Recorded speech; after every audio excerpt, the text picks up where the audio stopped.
আসসালামু আলাইকুম ভিউয়ার্স, কেমন আছেন? আশা করি আল্লাহর রহমতে সবাই ভালো আছেন। বরাবরের মতো আজ আপনাদের জন্য নিয়ে এসেছি অসম্ভব মজার একটি রেসিপি, পুঁইশাকের রোল। তো ভাবছেন ভিউয়ার্স পুঁইশাকের রোল কীভাবে তৈরি করা যায়? হ্যাঁ ভিউয়ার্স, এমনই ভিন্ন একটি রেসিপি নিয়ে আপনাদের সামনে হাজির হয়েছি। তো স্টেপ বাই স্টেপ ফলো করুন। আর ভিউয়ার্স, ভিডিওটি শুরু করার আগে আপনাদের কাছে আমার ছোট্ট একটি রিকোয়েস্ট, যারা আমার চ্যানেলটি এখনও সাবস্ক্রাইব করেননি দয়া করে চ্যানেলটি সাবস্ক্রাইব করুন এবং পাশে থাকা বেল বাটনটি বাজিয়ে দিন। যখনই আমি নতুন কোনো ভিডিও আপলোড দেবো সর্বপ্রথম নোটিফিকেশন আপনি পেয়ে যাবেন। আর যারা আমার চ্যানেলটা সাবস্ক্রাইব করেছেন তাদের অসংখ্য ধন্যবাদ। তো চলুন ভিউয়ার্স, আজকের ভিডিও শুরু করি কীভাবে তৈরি করেছি এই অসম্ভব মজার পুঁই পাতার রোল। তো এই পুঁই পাতা কিন্তু ছোট বড় সকলে খুবই পছন্দ করবে এবং বাচ্চারা যারা সবজি খেতে পছন্দ করে না অনায়াসে সবজি খাবে এবং পুষ্টির চাহিদা সহজেই মিটে যাবে। তো চলুন ভিউয়ার্স, আমি রোল তৈরি করার আগে একটা বেসনের গুলা তৈরি করে নিচ্ছি।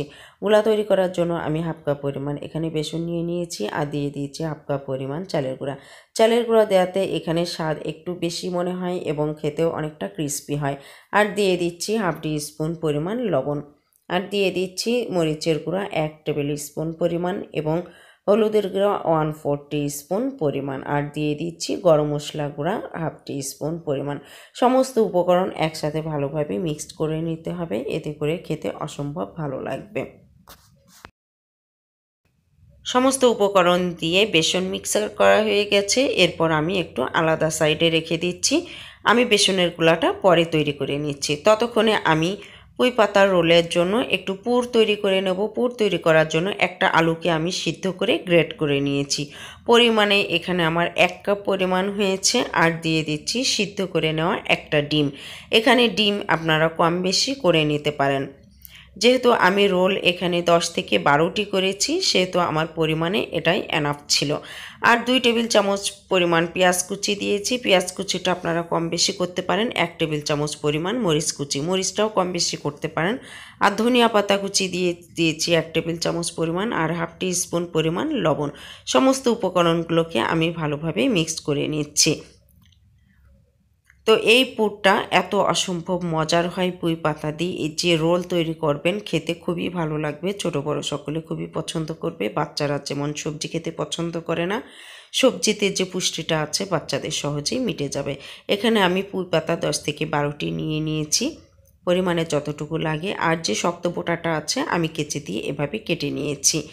তো এরপর দেখিয়ে দিচ্ছি রোলটা কিভাবে তৈরি করতে হবে। আমরা যে পুরটা তৈরি করেছিলাম সেই পুর থেকে আমি অল্প অল্প যে আলু এবং ডিমের পুরটা নিয়ে নিয়েছি।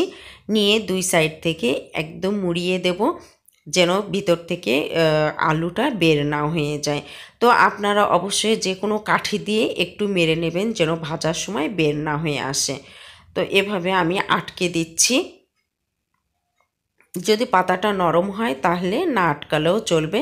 এভাবে আমি সমস্তটা তৈরি করে আটকে দিয়েছি। আর ততক্ষণে গুলাটা এরপর তৈরি করে নিচ্ছি। গুলা বেশ 1 কাপ পরিমাণ পানি হলেই গুলাটা তৈরি হয়ে যায়। যেহেতু সমস্ত উপকরণে আমার 1 কাপ হাফ কাপ পরিমাণে 1 কাপ ছিল। আর 1 পিঞ্চ পরিমাণ খাবারের সোডা দিয়ে আমি গুলিয়ে নিচ্ছি।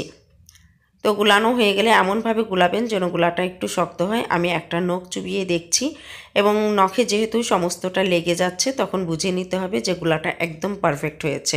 এরপর ভেজে নেবার পালা। বেশ পাত্রে তেল গরম হয়ে গেলে এরপর আমি রোলগুলো নিয়ে আমি ভেজে নিচ্ছি। তবে ভাজার সময় অবশ্যই লক্ষ্য রাখবেন যেন তেলটা বেশি তেপে না যায়। তেপে গেলে অনেক সময় উপরেরটা লাল হয়ে যাবে কিন্তু ভিতরের পাতাগুলো কাঁচা কাঁচা থেকে যাবে। এজন্য একটু ধৈর্য ধরে অল্প আঁচে ভেজে নেবেন। এতে করে ভিতরের পাতাটা অনায়াসে সিদ্ধ হয়ে যাবে এবং উপরেরটাও ক্রিসপি হবে, খেতে ভালো লাগবে। এভাবে আমি এক এক করে সমস্ত রোলগুলো ভেজে নিচ্ছি। উল্টে পাল্টে লাল লাল করে ভেজে নেবেন একটু সময় ধরে। তো দেখতেই পাচ্ছেন ভিউয়ার্স, আমার ভাজাটা প্রায় হয়ে গেছে। আমার একে একে আমি এভাবে সমস্ত রোলগুলো আমি তৈরি করে নিয়েছি।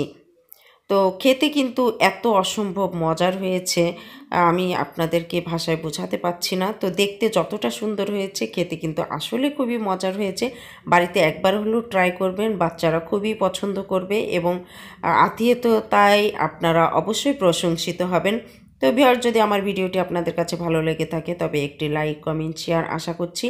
আর আপনাদের সামনে আরও সুন্দর সুন্দর রেসিপি এবং ক্রাফট নিয়ে যেন হাজির হতে পারি সে দোয়া এবং প্রার্থনা করবেন। বাড়িতে যারা আছেন ভালো থাকবেন, সুস্থ থাকবেন। আল্লাহ হাফেজ।